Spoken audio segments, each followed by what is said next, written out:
Hey friends, Patty the Tinker's wife. I just want to give you a quick look at what I've got going on here. I tried doing this twice yesterday. I hear my neighbor is running his saw. I don't know what he's doing. He never makes any noise, but today's making noise. Anyhow, let me show you what has not happened in the front yard and what has. So what I have going on right now, I found a root. I was out here weeding because I have to get the pernicious weeds out of here when they see them pop up. I'm trying to mitigate having too many. But this is it goes down several inches. That's probably about 8 inches down, goes down probably a foot or more. This root is from the Weigela shrub that was here that used to take up this entire corner and over into my driveway. So anyway, the block wall, I have decided, I think I mentioned before, it is going to become part of my new raised bed. I have more in the backyard. But yeah, so this, I mean, we took away rock and more rock and more rock, and there's probably going to be more that I'm just going to take like a bucket load at a time and dump it in the garbage because I don't have any place to dump it. So anyway, but on the other side of this is all this wonderful stuff. I have the unintentional garden here. Ta-da! Or the unintentional planter combination, which has turned out to be pretty good. This is a peppermint scented geranium that came back as a different kind of leaf. Normally the leaves aren't that highly lobed. Variegated ginger. This is a seedling from my purple perilla. This is as good as any ornamental plant. It will get flowers on it. The flower stems have little purple flowers on it, so it's well worth having. It does get much bigger than that. We'll probably top the wall here. At least the flower stems I know will. Yeah, so I've got all kinds of different, the Tradescantia pallida, purple heart, golden millium, the marine heliotrope, which if you've never grown, if you buy marine heliotrope, let me say that again. If you buy marine heliotrope, just know that if you bought a package of them, they're super easy to grow from seed. I'm just going to leave it there.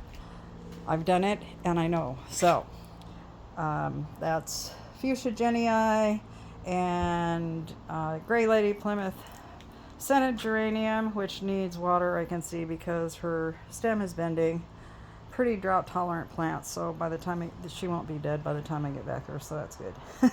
The succulents, we always have to say hi to the succulents. Hi there. Hi Gollum, how you doing? That is really the name of that plant, by the way. And then the little hosta. Hostas are really good container plants, folks.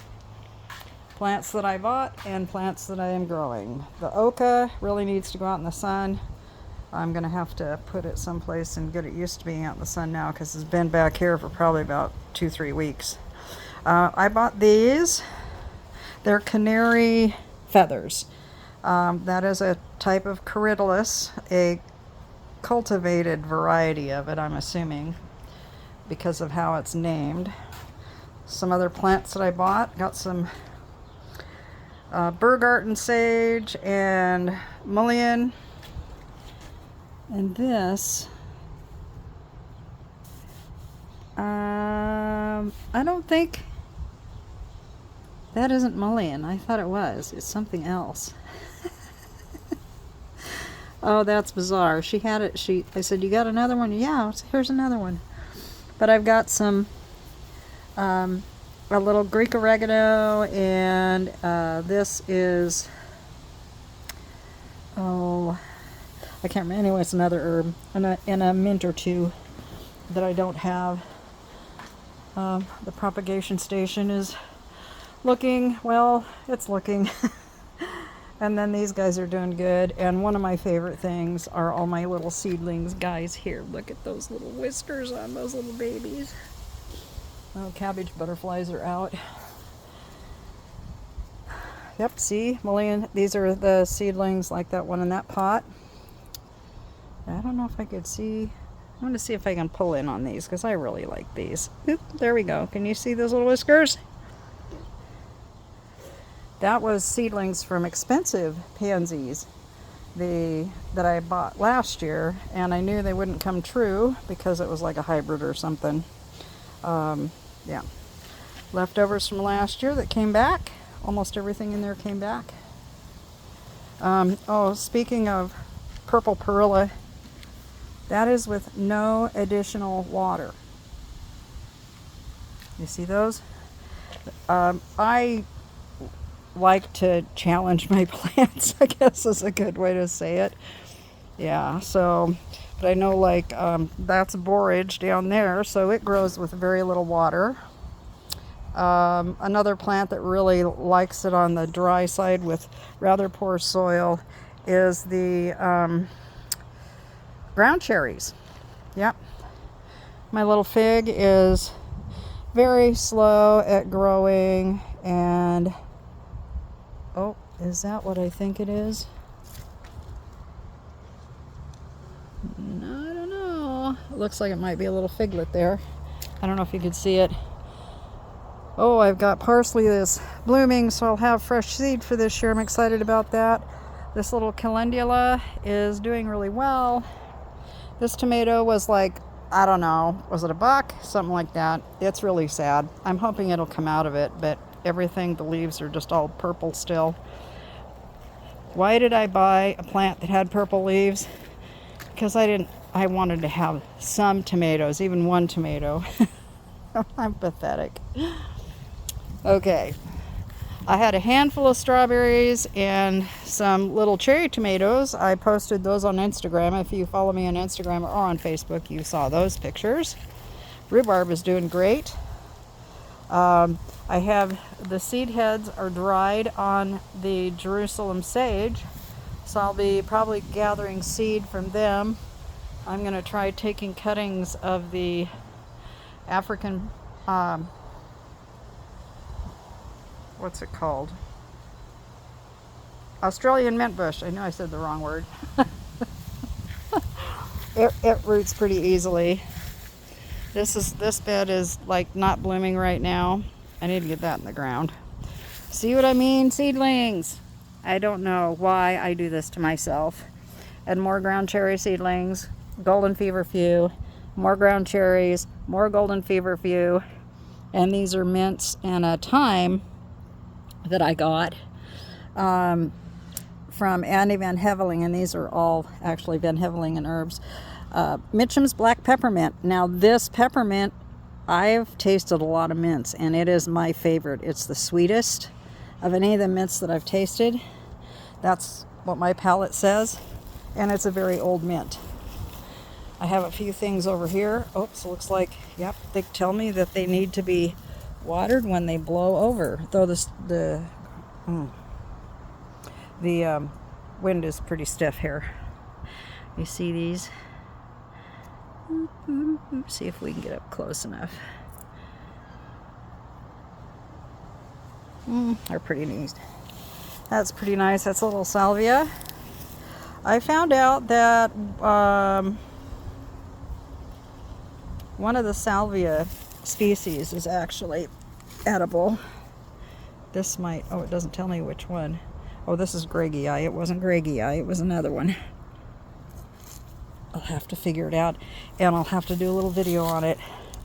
And this little penstemon is finally done blooming. I'm going to have some blooms here, and hopefully it'll force out some more.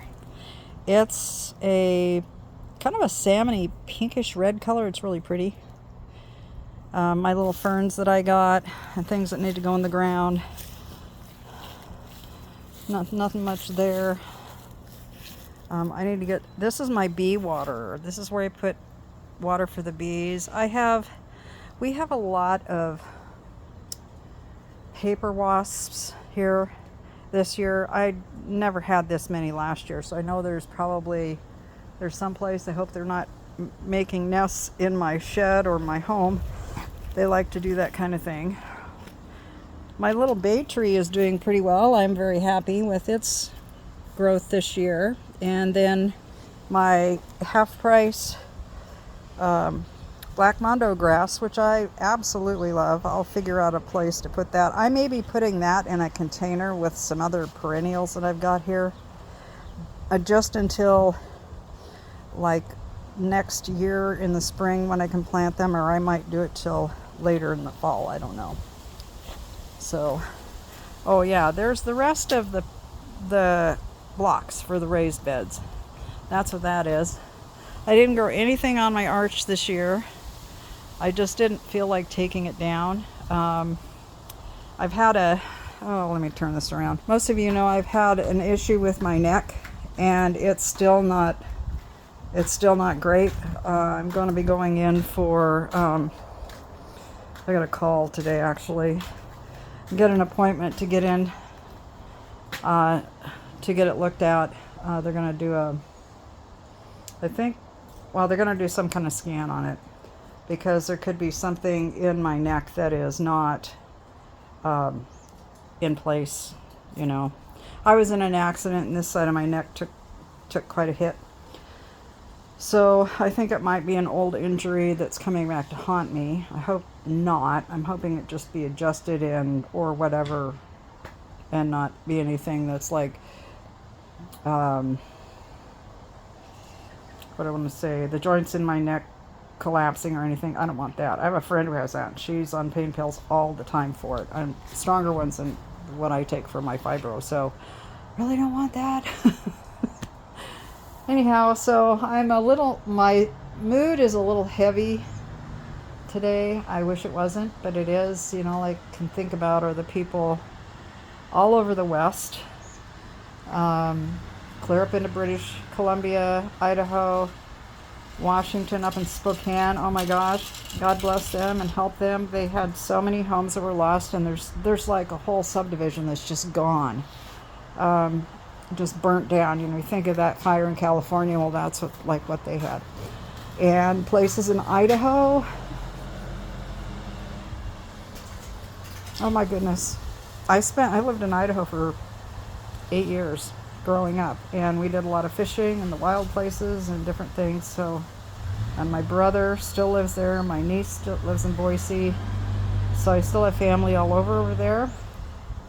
Friends in the Spokane area, friends all over Oregon. I called one of my friends they have a place in Eastern Oregon, and they were spared. It came within 3 miles of their place, but the last time we had those fires, it was right across the road from them. Oh, no thank you. So remember the firefighters. Pray that they get the aid that they need. Truly, it's a big deal. We know that a lot of you have other kinds of destructive things that happen. Our destructive weather is fires every summer.